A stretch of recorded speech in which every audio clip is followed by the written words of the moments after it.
Hello friends, मैं Farida RTI SKK news agency में आप सभी का स्वागत है। कांग्रेस और शरद पवार एनसीपी पार्टी के मर्ज की खबर को गलत बताया एमपी सुप्रिया सुले ने। आइए देखते हैं वीडियो।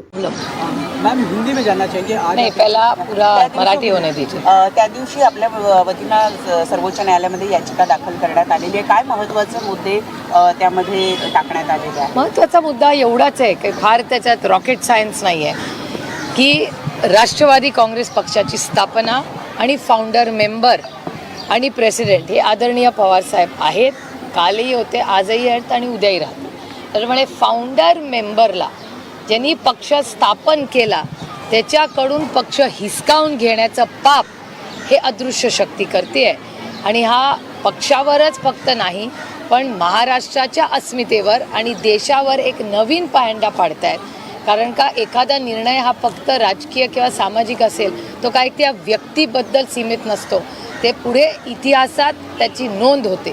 त्याच्यामुळे ज्या फाउंडर मेंबरनी ज्या माणसांनी पक्ष काढला त्याच्यावर अन्याय करून त्याच्याकडून पक्ष आणि त्याचं चिन्ह हिसकावून घेतलं जातं आहे, याच्या विरोधात आम्ही कोर्टात गेलेलो आहोत। सर, ताई कालच्या बैठक सुरू असताना बाहेर काही वावड्या उठल्या की राष्ट्रवादी ही काँग्रेसमध्ये विलीन केली जाणार आहे किंवा तशी चर्चा आहे, काही लोकांनी तशी मागणी केली। आपण प्रत्यक्ष त्या बैठकीत उपस्थित होता, असं काही घडलंय का?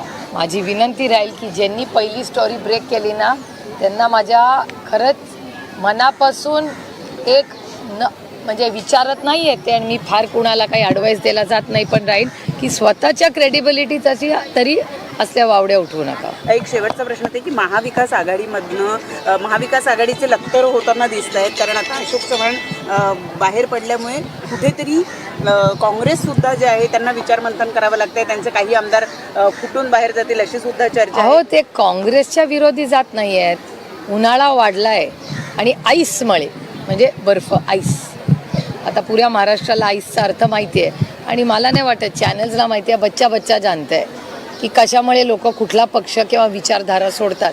त्यामुळे हा ट्रेंड काश्मीर टू कन्याकुमारी सगळ्याच राज्यात चालवलेला आहे। मला फक्त वाईट कुणाचंच वाटतं की त्या कर्तृत्वान कष्ट करणाऱ्या भारतीय जनता पक्ष भ्रष्ट जुमला पार्टी भारतीय जनता पक्ष यांच्या जुन्या कार्यकर्त्या, कारण का भ्रष्ट जुमला पार्टी आज झाली आहे, ओरिजिनल ती भारतीय जनता पक्षच होता जो नैतिकतेवर चालायचा। भारतीय जनता पक्ष ही नैतिकतेच्या चौकटीत राहणारा एक सुसंस्कृत पक्ष होता, ज्याला मी जवळून पाहिलेला आहे। त्याच्यात अटलजींपासून अडवाणीजींपासून अरुणजी, सुषमाजी असे खूप थोर आणि मोठे नेते होऊन गेले, ज्यांनी या देशाच्या उभारणीमध्ये गेल्या 20-30 वर्षामध्ये खूप मोठं योगदान केलं आहे। त्यामुळे अशा कष्ट करणाऱ्या कार्यकर्त्यांनी ज्यांनी लाठ्या खाल्ल्या, सतरंज्या उचलल्या, कष्ट केले। कालच माझ्याकडे एक व्हॉट्सॲपवर गोष्ट आली आहे, ती तुम्ही वाचली का नाही? बालभारतीमधली एक कथा आहे, ती तुम्ही वाचली का? बालभारती पुस्तकातली ती आहे माझ्या फोनवर, तुम्हाला वाचून दाखवते नंतर। तर ती अगदीच म्हणजे लोकांना असं वाटतंय की ती भारतीय जनता पक्षासाठी आहे का बालभारतीची कविता आहे। अनिल पाटील म्हणतात की आज जे तुम्ही भेटला येतात आता इथे सगळ्यांना, कारण त्या पलीकडे बाईट झाले म्हणून मी तुम्हाला प्रश्न जरूर विचारा। ते म्हणतात की हा जो सगळा तुमचा प्रयत्न आहे हा केविलवाणा प्रयत्न आहे, सहानुभूती मिळवण्यासाठी तुम्ही आज आझाद मैदानावर आला। अहो, मी आझाद मैदानावर गेले कित्येक वर्षात किती येते, हे माझं आयुष्य पारदर्शक आहे आणि ते सगळं तुमच्या चॅनल्सवर असतं, त्याच्यामुळे कदाचित ते इल इन्फॉर्म्ड असते। बोलिए। मैंने अल्टीमेटम नहीं दिया है सर, उन्होंने दिया है, मैं अल्टीमेटम नहीं देती किसी को। नहीं, मैं एक बहन की नाते यहाँ आई हूँ और उन पे जो अन्याय हो रहा है इसीलिए सबका जिम्मेदारी है कि उनके साथ खड़े रहे, क्योंकि वो मेहनत करती है, बहुत सालों से मेहनत करती है और 4 महीने से एक गरीब घर में अगर पैसा नहीं आए, उनका हक का पैसा नहीं आया जिसके लिए वो मेहनत करती है, वो अगर नहीं आए तो वो घर में चूल्हा नहीं जलता। ये बड़े लोग नहीं समझ पाएंगे।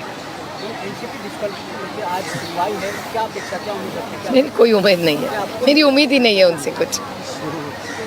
जिस प्रकार से हरियाणा बॉर्डर पे एक बार किसान फिर आंदोलन करने लगा था, तीसरा दिन किसानों के ऊपर आलू टेयर गैस कल रात को कई किसान घायल हुए। हालांकि सरकार जो 3 केंद्रीय मंत्री से बातचीत करें, तो इस घटना को आप किस तरह से देख रहे हैं? ये असंवेदनशील सरकार है, केंद्र की और राज्य की, और आपने देखा होगा पहला यू टर्न केंद्र सरकार ने जब किया था, जब ये 3 काले कानून उन्होंने वापस लिए थे।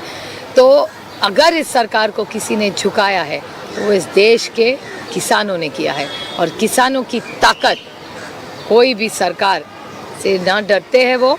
और अगर किसान का अपमान सम्मान न करे तो इस देश में क्या होगा, इस देश ने पहले देखा हुआ है। मैं वही बात करें राज्यसभा का, जिस प्रकार से अशोक चौहान की बात करें, मिलिंद देवरा, इनको आज राज्यसभा का नॉमिनेशन फाइल करेंगे, किस तरह से देख रहे हैं? क्योंकि हालांकि 2 दिन पहले अशोक चौहान ने बीजेपी ज्वाइन किया था। नहीं, मिलिंद देवरा जी की केस अलग है और अशोक जी की केस अलग है। लेकिन मिलिंद देवरा जी क्यों गए, ये इसके लिए मुझे ज़्यादा कुछ पता नहीं है, तो उनके कोई व्यक्तिगत कुछ कारण होंगे।